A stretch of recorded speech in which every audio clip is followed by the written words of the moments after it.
고린도전서 15장 29절부터 34절 말씀을 한 절씩 교독하시겠습니다. 29절 말씀 제가 먼저 읽겠습니다.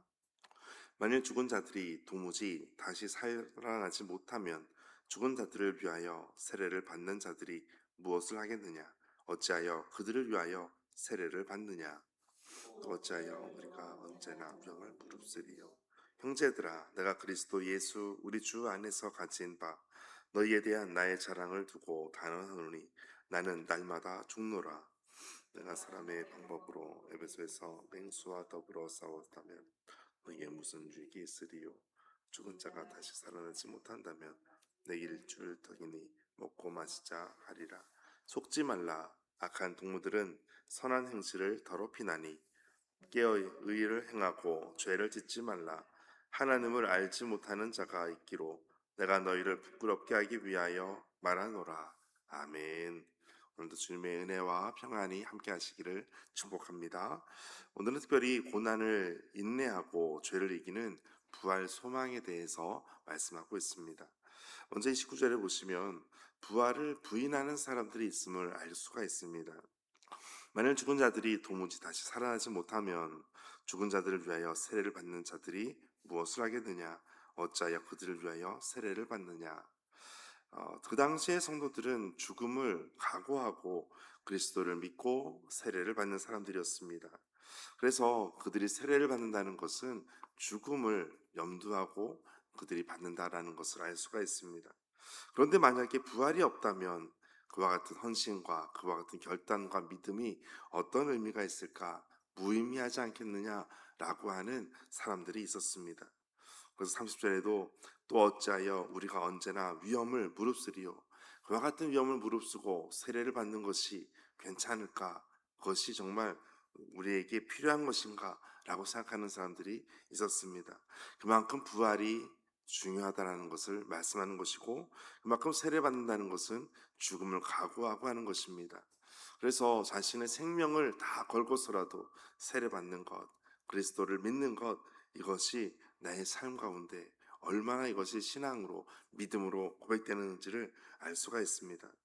그래서 죽음을 무릅쓰고 세례받는다는 것이 그 죽는 자들, 그 죽은 자들을 위하여 세례받는 것이 무엇을 하겠느냐, 이 세례받는 것에 대해서 이 부활과 세례를 계속해서 연관지어 생각하게 됩니다.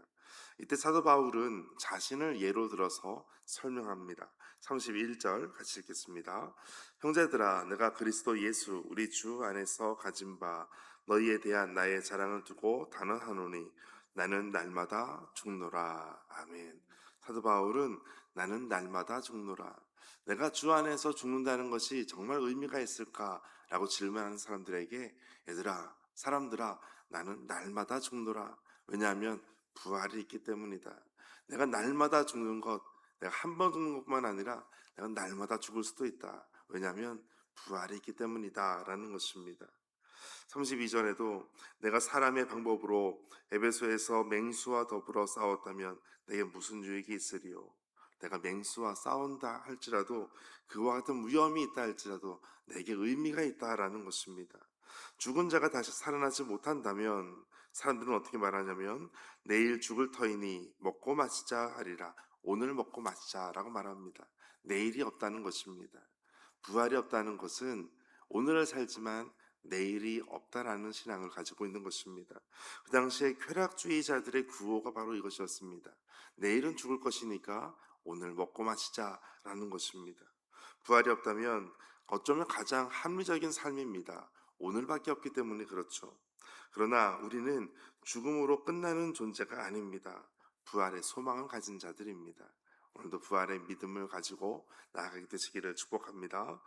사도 바울은 오늘 먹고 내일 죽을 것이니 오늘 먹자라고 말하는 사람들의 그와 같은 외침에 대해서 한마디로 이렇게 말씀합니다. 33절 함께 읽겠습니다. 속지 말라. 악한 동무들은 선한 행실을 더럽히나니. 아멘. 속지 말라는 것입니다. 속지 말라. 부활신앙을 부인하는 자들은 결국 자신의 삶을 무너뜨리게 됩니다. 부활신앙은 반대로 우리의 삶을 거룩하게 합니다. 그것이 바로 선한 행실을 더럽힌다라는 것입니다. 그러므로 우리가 무엇을 믿느냐가 어떻게 사느냐를 결정하게 됩니다. 부활이 없다면 현재 쾌락 중심으로 살아가게 될 것입니다. 그러나 부활이 있다면 우리는 영원을 바라보며 사는 것입니다. 우리가 사는 것은 우리는 지금 현재를 살고 있지만 현재를 위하는 것이 아니라 영원을 위하며 사는 것임을 말씀하고 있습니다. 그래서 이제 34절 이것을 말씀합니다. 34절 같이 읽겠습니다. 깨어 의를 행하고 죄를 짓지 말라. 하나님을 알지 못하는 자가 있기로 내가 너희로 부끄럽게 하기 위하여 말하노라. 아멘. 하나님을 알지 못하는 자가 있기로 내가 너희를 부끄럽게 하기 위하여 말하노라. 하나님을 알지 못하는 자들이 이러같이 말할 때 우리가 똑같이 말하면 안 된다. 그러므로 깨어 의를 행하고 죄를 짓지 말라. 여기에서의 깨어라고 하는 것은 술에서 깨어서 정신을 차리는 것을 의미합니다. 마치 영적으로 취한 상태에서 깨어나라라는 것입니다. 기독교 신앙의 핵심은 십자가 그리고 부활까지 있다는 것을 꼭 기억하시길 바랍니다. 그러므로 오늘의 우리의 수고가 내일을 위한 것이고 오늘의 헌신이 부활의 소망을 위한 것이고 오늘의 눈물은 결코 헛되지 않는다는 것을 여러분 꼭 아시고 믿음으로 나아가게 되시기를 바랍니다. 그러면 지금 우리가 기도하는 것은 하나님께서 부활 소망을 주신 우리에게 반드시 응답하시고 오늘 우리에게 크신 영광으로 임재로 역사하실 것을 믿습니다. 먹고 마시자가 아니고 이제 부활을 믿는 우리는 기도하고 기다리는 신앙으로 나아가게 되시기를 주의 이름으로 축복합니다. 함께 기도하겠습니다. 주님, 부활 능력도 소망도 없는 세상 사람들처럼 우리도 현실에 매몰되어 사는 것은 아닌지 다시 한번 말씀을 통하여 돌아보게 됩니다. 죽음 너머에 영원한 삶이 있음을 기억하며 육체의 만족을 쫓는 마음을 멈추게 하시고 매일 죄에 대해서 죽고 말씀에 민감하게 반응하는 성령의 사람이 되게 하여 주옵소서. 사도 바울이 부활을 전하고 부활을 믿고 전했던 것처럼 나는 날마다 죽노라, 속지 말라, 깨어 의를 행하고 죄를 짓지 말라 말씀하는 것처럼 오늘도 말씀을 따라 순종하며 나아가는 복된 하루, 복된 삶이 되게 하여 주옵소서. 모든 말씀 예수님의 이름으로 기도하옵나이다. 아멘. 오늘 말씀 가지고 함께 기도하겠습니다. 주님, 오늘 우리에게 이와 같은 부활신앙이 있게 하시고 우리에게 소망이 되시는 주님을 온전히 바라보고 오늘을 살아가지만 내일을 위하여 부활의 소망을 가지고 살아가는 영원의 삶을 누리며 나아가는 모든 성도들 되게 하여 주옵소서. 함께 기도하겠습니다.